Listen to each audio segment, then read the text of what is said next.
एक real estate agent से अगर आप कभी भी पूछोगे ना हाँ जी। कि आपकी क्या बिजनेस की प्रॉब्लम्स हैं, सो हाँ he will always say only one problem which is lead generation. हाँ। आप जितने मर्जी से बात करो, सबको ऐसे लगता है कि लीड जनरेशन उनकी सबसे बड़ी प्रॉब्लम है। हम्म। सो आज के टाइम में हम्म। एक तो अगर आपको रियल एस्टेट बिजनेस स्टार्ट करना हो तो आप कैसे स्टार्ट करोगे, एंड लीड जनरेशन के लिए 2024 या 2025 के लिए क्या तरीके हैं? Got it. Great question. I try an answer. I don't have expertise in real estate, but business है, सेल्स ड्रिवन है, तो कोशिश करता हूँ, ग्रोथ ड्रिवन है। तो सबसे पहले ना जब भी एक प्रोडक्ट होता है और यहाँ पे हम एक सर्विस प्रोवाइड कर रहे हैं या which is about helping people bye there और इन्वेस्ट देयर मनी, या तो उसको लेके मैं हमेशा से एक फ्रेमवर्क बनाता हूँ जिसको बोलते हैं go to market strategy. Okay okay. उसके 3 सिचुएशंस होते हैं और 3 एलिमेंट्स होते हैं। ओके सिचुएशंस 3 तरीके के हो सकते हैं कि एक ग्रोइंग मार्केट है जहाँ पे बहुत सारा स्ट्रॉन्ग कंपटीशन है, एक सैचुरेटेड मार्केट है और एक डिक्लाइनिंग मार्केट है। डिक्लाइनिंग मार्केट में बेस्ट होता है मर्जर एक्विजिशंस करके कंसोलिडेट कर जाओ। एग्जाम्पल दो मेरे को इस समय कौन सी इंडस्ट्री है या कौन सी कंपनीज हैं जो ग्रोथ में है, स्टैग्नेंट है या डिक्लाइनिंग में है? तो ग्रोथ में अगर आप देखेंगे तो आज की डेट में जो लैपटॉप्स एज अ कंपनी हैं ये थोड़ा सा स्टैग्नेंट मोड में चल रही हैं। Okay right. कंज्यूमर इलेक्ट्रॉनिक्स जो है, ठीक है, अब कुछ नए नए डिवाइसेस आ रहे हैं आईओटी, बट वो एक डिफरेंट कैटेगरी ऑल टुगेदर है। ओके ठीक है, इनोवेशन इतना ज़्यादा रह नहीं गया है। वन प्लस ने भी टीवी लॉन्च किया, बंद कर दिया, तो उस तरीके से वो वैसे चल जाता है। ठीक है। डिक्लाइनिंग मार्केट्स होती हैं जिसके अंदर एकदम से एग्जांपल ध्यान में नहीं आ रहा to be honest, but for example manufacturing as an industry हो गई है, या फिर आपने देखा होगा कि बिग बाज़ार को रिलायंस ने ख़रीद लिया था क्योंकि सुपरमार्केट्स ग्रो नहीं कर रहे थे एज अ, तो वो चीज़ें होती हैं। और ग्रोइंग मार्केट बहुत सारी हैं, जैसे आज की डेट में इंटरनेट बहुत बड़ी ग्रोइंग मार्केट है, ऑनलाइन कंटेंट बहुत बड़ा ग्रोइंग मार्केट है। Okay O T Ts grow करे जा रहे हैं, रीजनल ओ टी टीज़ आ रहे हैं, फॉरेन ओ टी टीज़ आ रहे हैं, जियो भी आ चुका है, और आपने देखा होगा उसमें भी एक मर्जर हो ही रहा है अगर वो वेबसाइट बिक गई तो, जियो हॉटस्टार। तो वो एक तरीका होता है। तो स्ट्रैटेजी ये होती है कि डिक्लाइनिंग मार्केट में आपको मर्जर्स एंड एक्विजिशन की तरफ जाना चाहिए ताकि कॉस्ट सॉल्व हो जाएं, क्योंकि ग्रो नहीं कर रही है तो आपस में कंसोलिडेट करके बिगर मार्केट शेयर करके आप एंजॉय कीजिए।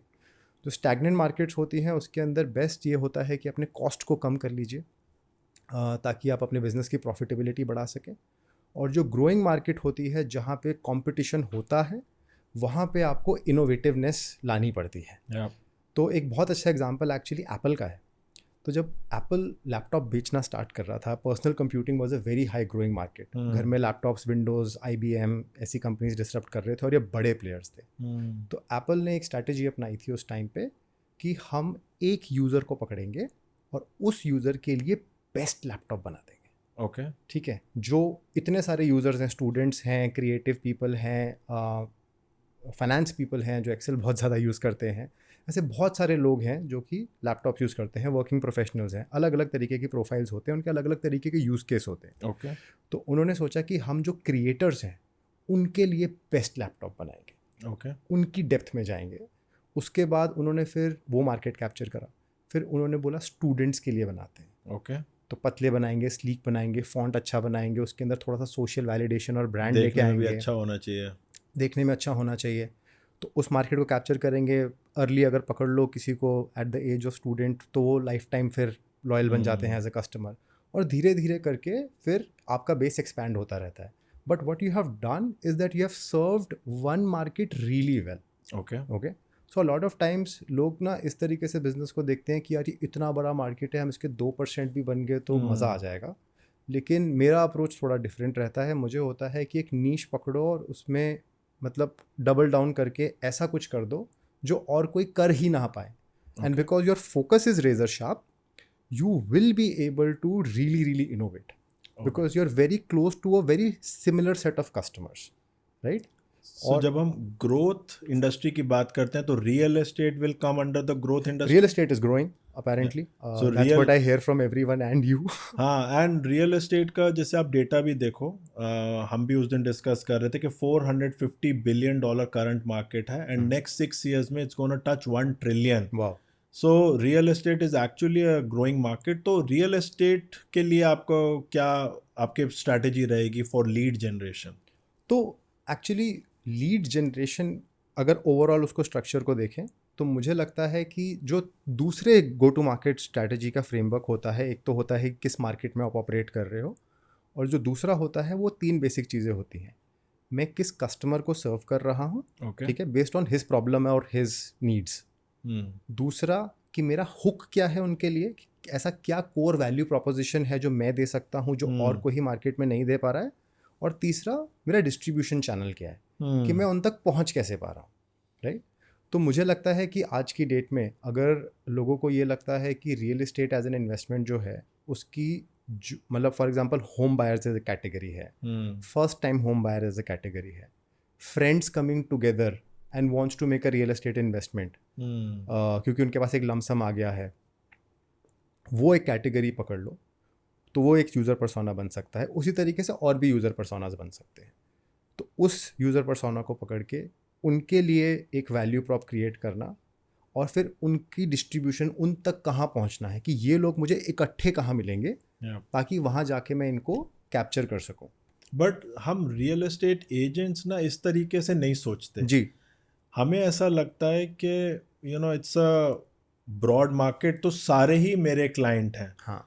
एंड इवन जैसे आपने अभी निश की बात करी या एक यूज़र पर्सोना की बात करी, हमें ऐसा लगता है कि इट्स अ कॉमोडिटी मार्केट. अगर हम डीएलएफ का फ्लैट बेच रहे हैं तो इस टाइम गुड़गांव में 5,000 एजेंट सेम प्रोजेक्ट बेच रहे हैं. तो हम कैसे अपनी यूएसपी बनाएं या कैसे हम अपने आप को डिफरेंशिएट करें दूसरे एजेंट से. एट द एंड फिर क्या होता है, it all comes down to the discount, कि कौन कितना डिस्काउंट दे रहा है. हमें ऐसा लगता है कि जिसके पास ज़्यादा डिस्काउंट होगा वो ज़्यादा सेल्स क्लोज कर लेगा.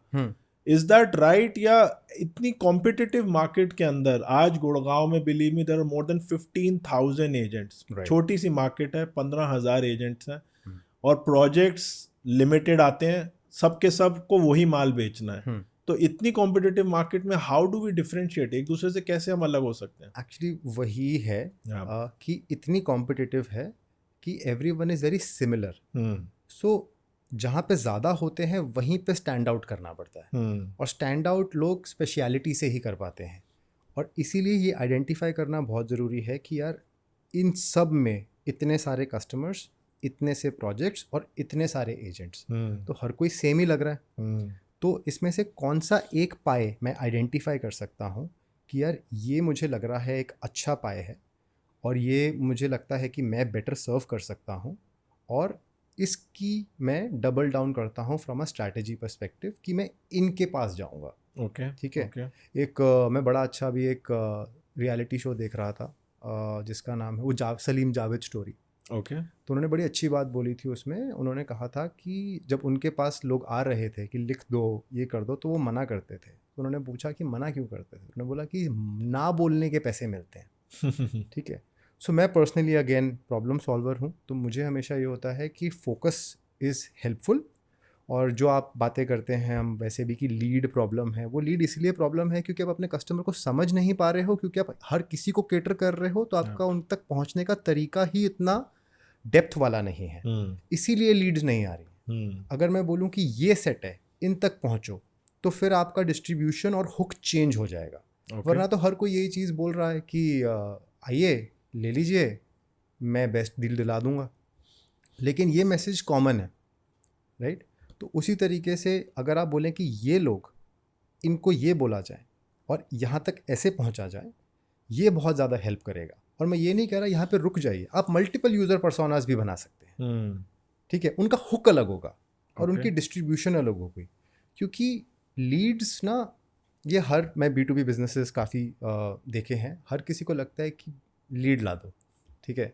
और ये ट्रू है, बट मुझे लगता है कि actually business happens around conversion. मेरी जितनी अंडरस्टैंडिंग है, रियल एस्टेट का कन्वर्जन रेट काफ़ी कम है. आजकल तो रियल एस्टेट का conversion is less than 1%, I would say 0.5%. अगर हम 100 लीड जनरेट करते हैं तो उसमें से शायद एक या आधा ही क्लाइंट हम क्लोज कर पाते हैं. क्योंकि हुआ क्या है इस टाइम, अब सबको ऐसे लगता है कि सोशल मीडिया पे पैसे लगाओ, फेसबुक पे और इंस्टाग्राम पे एड्स रन करो और वहाँ से लीड आएंगी। बट जब सारे ही सेम काम करना शुरू कर देते हैं तो लीड की क्वालिटी बहुत पुअर हो जाती है। पहले सब लोग बल्क एसएमएस करते थे, बल्क एसएमएस जब एग्जॉस्ट हो गए, बहुत ज़्यादा उनके ऊपर क्वालिटी ख़राब होने लग गई, तो सबके सब 99 एकड़ और मैजिक पे शिफ्ट हो गए। वहाँ पर भी क्वालिटी ऑफ लीड आज इतनी पुअर है कि एक एजेंट के पास लीड आने से पहले वो 40 लोगों तक पहले ही डिस्ट्रीब्यूट हो जाती है। फिर उसके बाद आगे सबके सब अब इंस्टाग्राम पे और गूगल पे, फेसबुक पे। बट नाउ अब फेसबुक और गूगल भी ऐड रन करना इतना इजी हो गया है कि अब हर कोई उसी पे अपना बजट बढ़ाता जा रहा है। करेक्ट। बट जब लीड आती है तब उसको कैसे सर्व करना है, वो एक एजेंट के पास फिर सिर्फ डिस्काउंटिंग पे ही बात आ जाती है। क्योंकि जो बायर है या इन्वेस्टर है उनके लिए भी you are one of many, because all of you are doing the same thing. So he is also not kind of connected with you कि यार इससे बात कर लेता हूँ। और टाइम लोगों के पास कम होता है और फिर उनको लगता है कि बात करना अगर स्टार्ट किया तो फिर 10 फ़ोन कॉल आएंगे दिन के, मुझे आ रहे हैं जैसे मैं इस प्रोसेस में गया था। तो ये इशू रहता है। एक मैं आपको एग्जांपल बताता हूँ। Early years of my career मैं कॉल करता था लोगों को मीटिंग रखने के लिए। ओके, सेल्स के लिए। हाँ, कि मुझे आपसे मिलना है आके। तो होता क्या था, उनके लिए तो मैं एक अननोन नंबर हूँ, तो मैं कौन और एक टेलीकॉलर कौन और एक लोन बेचने वाला कौन, सब सेम है। तो मैंने सोचा कि जो वो करते हैं मैं उसका ऑपोजिट करूँ। ओके। तो वो क्या करते थे, फ़ोन उठता था और सीधा hello, am I speaking with mister Ajay? Yes sir, मैं इस कंपनी से ये बात कर रही हूँ या कर रहा हूँ, और वो एक रट्टा हुआ स्क्रिप्ट आ जाता था। तो मैंने कहा इसको उल्टा करते। तो मैं कॉल करके बोलता था हाय इज़ इट गौरव? तो बोलते थे यस। फिर मैं बोलता था okay my name is Ajay Singh. मैं आपका फुल नाम नहीं लूँगा, अपना लूँगा। ओके। तो वहाँ से रिस्पॉन्स होता था how can I help you mister Ajay? तो एक डिफरेंट आ गया था। ठीक है। And my first use to tell them, first thing that I would tell them that I actually wanted to meet you. Okay. Okay, सीधा मीटिंग। हाँ। Okay. तो वो ये भी हो गया कि ये टेली वाला बंदा है ही नहीं, कि एक इंसान है जो अपने आप को मेरे को फर्स्ट नेम से बुला रहा है, अपना पूरा नाम बता रहा है और सीधा बोल रहा है कि मिलना है। मतलब he is audacious enough to ask for my time. So I wanted to meet you, इस Wednesday 5 PM okay with you. मैं ये भी नहीं बोलता था कि क्यों मिलना है। ओके श्योर सर आता था, may I know what is this regarding? Okay so I work with Groupon and I believe that you look after the marketing of this particular property, and then I can help you get and drive more business. ठीक है, this is a conversation which is way better in person. So if you are okay, I can come and meet you at your place. Or you are also, if you are free, you can also come to my office. Yeah. तो ये थोड़ा सा ना वो success rate थोड़ा सा बढ़ जाता था। I agree with you completely, and मैं हमेशा अपनी टीम को भी यही बताता हूँ कि जो सब लोग कर रहे हैं अगर आप भी वही करोगे तो रिस्पॉन्स आपको नो ही मिलेगा। हाँ। मैं उनको थोड़ा सा डिफरेंटली बोलता हूँ। मैं कहता हूँ कि फर्स्ट 5-10 सेकेंड्स में ना पहले ये बताओ कि आपने कॉल क्यों किया है और उससे अगले बंदे का क्या फ़ायदा होने वाला है। इंस्टेड ऑफ कि मैं गौरव कपूर बोल रहा हूँ और मैं रियल बेटर से बोल रहा हूँ और मैं अपने बारे में बोलने से बजाय पहले ये बताऊँ कि मैंने कॉल क्यों किया है और उससे सामने वाले का क्या फायदा होने वाला। That also work sometimes. So the point is that you have to do differently what 100%. everybody is doing. 100%.